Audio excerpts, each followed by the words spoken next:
Y es cierto que nuestros ancestros nos transmiten como inconsistencias o como ciertas información. Sí. De hecho, bueno, biológicamente sabemos que, no sé, los ancestros tenían los ojos azules y entonces hay una probabilidad genética de que la persona venga con los ojos de color, ¿no? O la tez más blanca o morena, el cabello chino, etcétera. Entonces, ¿cómo pretendemos que no nos afecten, por ejemplo, todo lo que no resolvieron? Claro. Hay una ley que es muy fuerte en el universo, que todo lo negativo, es un poco injusta esta ley, pero bueno, la estamos integrando en nuestra vida. Todo lo negativo se transmite por default. Ok, o sea, todo lo de mis ancestros, digamos, yo tengo la responsabilidad de resolverlo, si no, pues lo voy a arrastrar para la siguiente vida. Así es, o sea, lo que no se resolvió, lo que queda pendiente es como cuando dicen la verdad siempre sale a flote, o sea, todo lo que está como, no resuelto, lo que quedó oculto, los secretos familiares, llega un momento que a través de las generaciones se van revelando. Entonces, una generación porta el conflicto, o sea, o realiza el conflicto, la siguiente generación lo porta, la siguiente generación puede ya manifestarlo y luego en una siguiente generación pueden ya venir incluso ya con enfermedades. Entonces, a veces dices, a ver, ¿cómo se explica que un niño, ok, te compro lo que estás diciendo, ¿no? Desvalorización ciática, pero un niño con síndrome de Down, por ejemplo, o un niño que ya viene, ya nace con ictericia, todo amarillo, o sea, como, ¿por qué no? Y ahí es donde te digo que la vida es muy corta para entender, porque dices, ¿cómo puede ser? Y alguien podría decir, no, pues qué injusta la vida. No, hay un orden perfecto. No sabemos esa alma qué es lo que viene a aprender o de dónde viene o para qué trae ese programa. Entonces, esto que voy a decir es un poquito duro, pero muchas veces inconscientemente hemos escogido nuestro sufrimiento. Claro. Cuando lo hacemos consciente, puedes verlo, entenderlo y ya tomar tus decisiones. Hay técnicas más sencillas que no se enfocan tanto como en investigar todo esto y trabajan desde el presente creando futuro.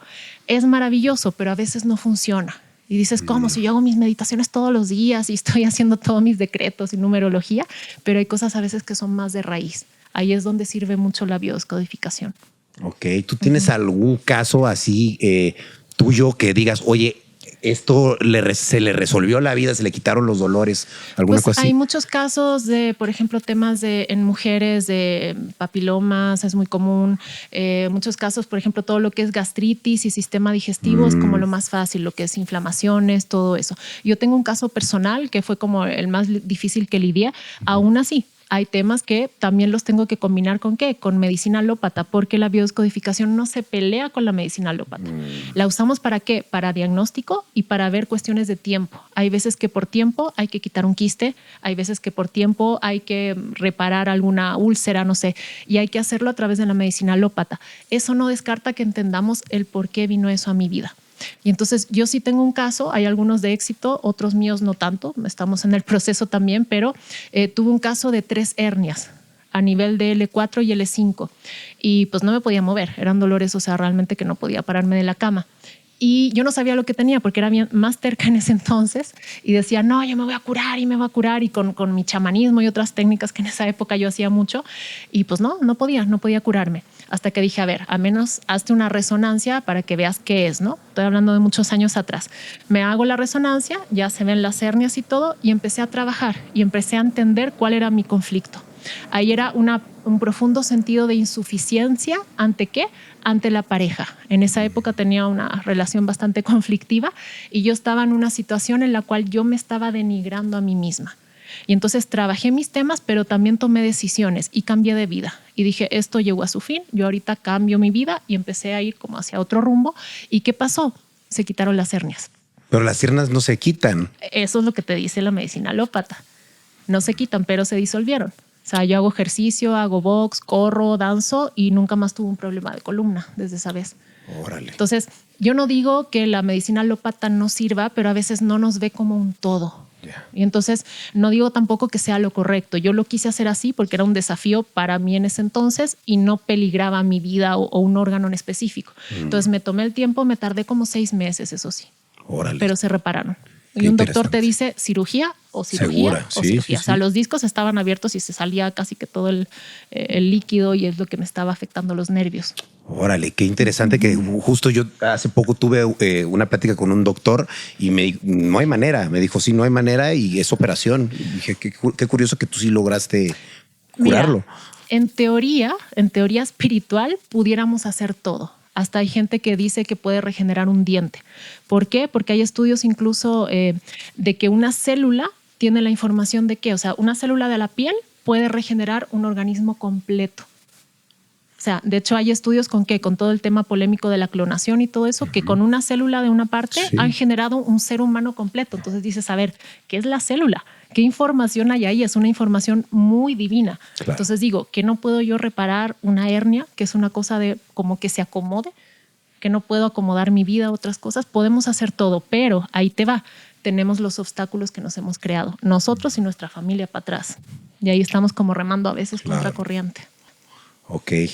Te quería preguntar también sobre el embarazo, porque creo que cómo llegamos al mundo es algo muy importante y, por ejemplo, yo en mi caso tuve un embarazo, bueno, yo no, mi mamá, ¿no? Yo estoy ahí, pero no me acuerdo.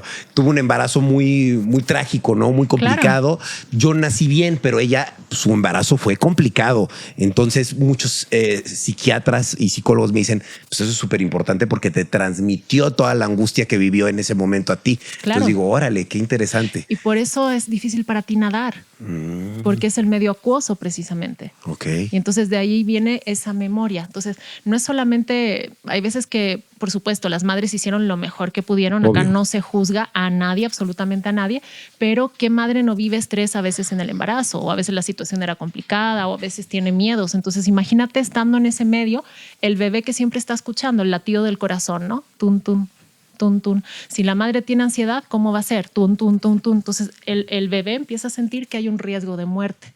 Claro. Y entonces esa memoria la va a registrar. ¿Cómo la va a registrar? Depende del momento del evento de la madre y los meses de gestación. Porque hay meses donde se están, no sé, creciendo todavía ciertas células, ciertas partes del sistema nervioso u órganos. Entonces, si pudiéramos investigar, por ejemplo, no sé, es que mi madre tuvo un periodo de ansiedad, no sé, en el mes número 5, sabríamos exactamente qué órganos están conectados con ese mes o qué problemas pudiéramos tener, si es más físico, emocional, mental. Claro, porque a fin de cuentas, a lo mejor en el mes 5 se está desarrollando cierta parte de tu cuerpo así es. Como ella está sufriendo estrés, a lo mejor te lo está transmitiendo. Así es. Entonces te das cuenta, para mí todo esto es como un gran rompecabezas. Sí. Yo muchos años hice muchas otras cosas de cosas más místicas, espirituales, terapéuticas, de todo tipo. Y cuando encontré biodescodificación dije qué padre porque puedo unir todo lo que ya sabía con una especie de lógica que se une a las leyes del universo. Entonces para mí es más fácil de entender por qué sucede lo que sucede. Órale, qué padre. Muy bien. Oye, ¿y cómo podríamos las personas que están escuchando aplicarlo a tu vida? ¿Cómo puedo empezar a aplicarlo a mi vida si, por ejemplo, obviamente yendo a ciertas terapias, ¿no? Pero a lo mejor si yo desde mi casa yo quiero empezar a aplicarlo en mi vida, ¿cómo lo puedo hacer? Ok, te descargas un diccionario o te compras algún diccionario. Hay de todo tipo. Hay unos muy buenos abiertos, hay otros más buenos todavía que los compras en librerías. Hay muchos autores y a través del diccionario, yo en un momento con las enfermedades que tenía, agarré como 8 diccionarios y me puse a escribir todos los conflictos de cada una de las cosas. Y entonces hice un mapa de vida y dije, a ver, tengo estos conflictos. Estos me resuenan y estos no, porque no todo te va a embonar. Ahí entra la parte personal. Y ya que tenía más claro los conflictos, empecé a ver qué podía trabajar en mi vida real. No, pues es que en realidad siempre he tenido, no sé, la sensación de que no pertenezco. Ok, voy a trabajar la pertenencia. Y ahí puedes aplicar muchos tipos de cosas, como te decía, rituales o prácticas, o ir con otro tipo de terapeuta, decir, oye, quiero trabajar la pertenencia, por ejemplo.